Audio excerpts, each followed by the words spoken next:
voters registered. So each parade is packed.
Voters registered.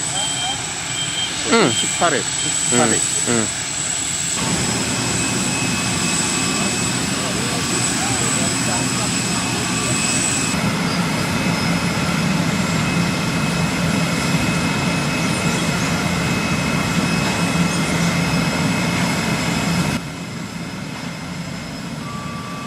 Ebyokulonda olwaliro nga 26 tufunye obululu buzze wano ku Entebbe International Airport era nga abaliwo okuwitnessinga oba okulaba kyonna kigenda maaso.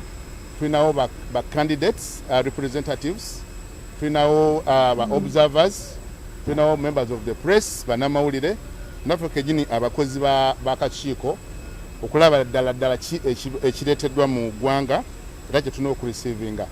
Olwaleero tufunye obululu obwaba direct elected members of parliament. Tufunye obubokisi 12 bwe tubaze ne tulaba nga buzze mu butuufu, n'abo obubokisi 184 obwo babaka abakyala oba district woman members of parliament, n'abo ne district woman councillors nabo tufunyeeko obubokisi 24 obululu obuyingidde mu ggwanga olwaleero. Obululu bwe tusuubira obululu bwonna obwa president bwaweddeyo, obululu bwonna obwa members of parliament, direct elected members of parliament buweddeyo, era n'obululu bwonna obwabo abakyala abakiikira districts nabo buweddeyo.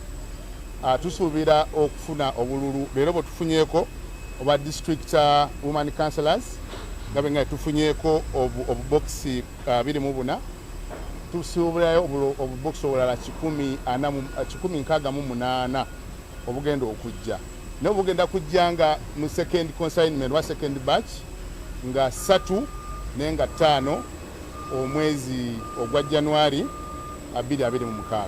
Buno bukuumiddwa butiribiri era bwe buva wano bugenda mu stores zaffe kulaba nga waliwo security ebukuuma, era bwe buva wano bugenda kugobererwa abo bennyini abasindikiddwa ba candidates agents, aba observers paka wonna gye tugenda obukuumira. Tugenda bujjayo mu kaseera ako nga bugenda ku polling stations. N'obululu buli sekiwa era bannayuganda mbowa ng'akakiiko tweyama okulaba nti teri agenda kukwata ku bululu obwo paka ku time eyo nga buvaayo ogenda mu polling stations. We tulina ng'akakiiko eri abalonzi nti ngaffe akakiiko twetegese emyaka 4 tubadde kino kyetegekera akalulu katuuse. Bannayuganda nga 15 mbajjukiza tugenda londa tulonda president ne members of parliament oba abakiikirira abage tukiikira mu parliament.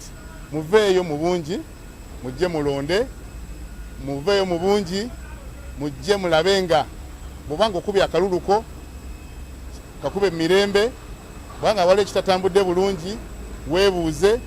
Tetwagala buvuyo, tetwagala kulwana, kyonna kyonna kyotategedde weebuuze okulaba nti ensonga eyo gy'otategedde bulungi eddibwamu oba ekolebwako. When you finish voting, you leave the polling station. 20 meters an hour, 100 meters, that's perfectly fine, but not at the polling station.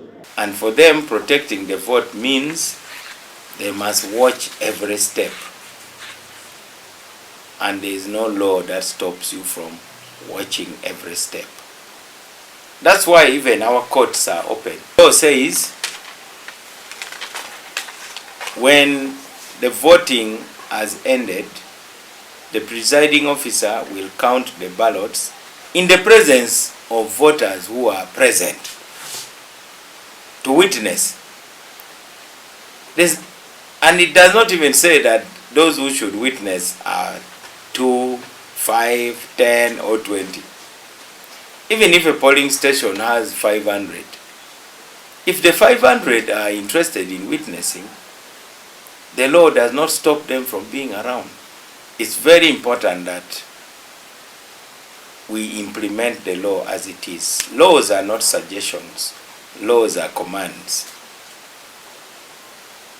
So we should not create any anxiety in the minds of the public. Actually, the right thing to say is, don't crowd in the voting area. Nobody needs to tell me that go home. Now, when you tell people to go home, you are activating unnecessary suspicion in the minds of the people. Remember,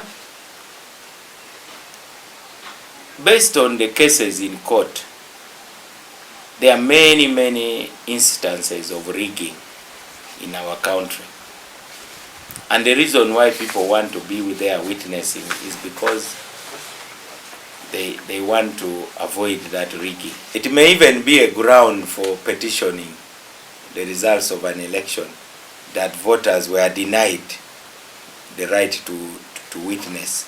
Somebody may even demand a recount and say, we never witnessed, so please come and count in our presence. So we need to avoid controversies. Electoral Commission etutadde mu buzibu bungi nnyo kubanga esuddewo omulimu gwayo negulekera amaje. Kubanga kati neyo message eyo gamba abantu bave ku polling station nti baddeewo waka bamaze okulonda, amaje ge gasooka okubeera nga gatambuza message eyo oluvannyuma Electoral Commission bwe bagibuuza nayo nevaayo ate ne confirminga amaje ge kyali kyegali googera. Naye ate weesanga nti tebalina tteeka lyebeesigamako okubeera nga bayisaawo ekiragiro ekyo. Attorney General kennyini yavaayo juzi. Ab'ebyokwerinda n'ab'obuyinza abakwatagana n'akakiiko k'ebyokulonda baleke amateeka gakole, kubanga okuggyako oyo aba aleese akajagalalo teriyo tteeka likugira abantu kubeera we balondedde singa baba mu bbanga eryo. Ne President kennyini kubanga juzi yavaayo n'atubuulira nti Electoral Commission yategeka akalulu ka 2021 bubi n'afiirwa obululu obukadde 2 n'emitwalo 7. Kubanga ffenna kati nga bannansi ne President ndooza tukakasa nti Electoral Commission teyina capacity etegeka obululu bulungi mu ddembe bwe tusobola okubeera nga twesiga. Kakati yawo nempunzika nga ngamba Electoral Commission n'amaje bali ku side eyaabwe, bannansi n'abeofuzi bonna kubanga n'abali mu NRM nabo bagamba nti bababba, ne President kennyini agamba nti bamubba, ne opposition bennyini bagamba nti bababba. Kati osanga nti waliwo sides bbiri, waliwo Electoral Commission n'amaje bali eri, fe abasigadde ffenna ne President tuli side emu.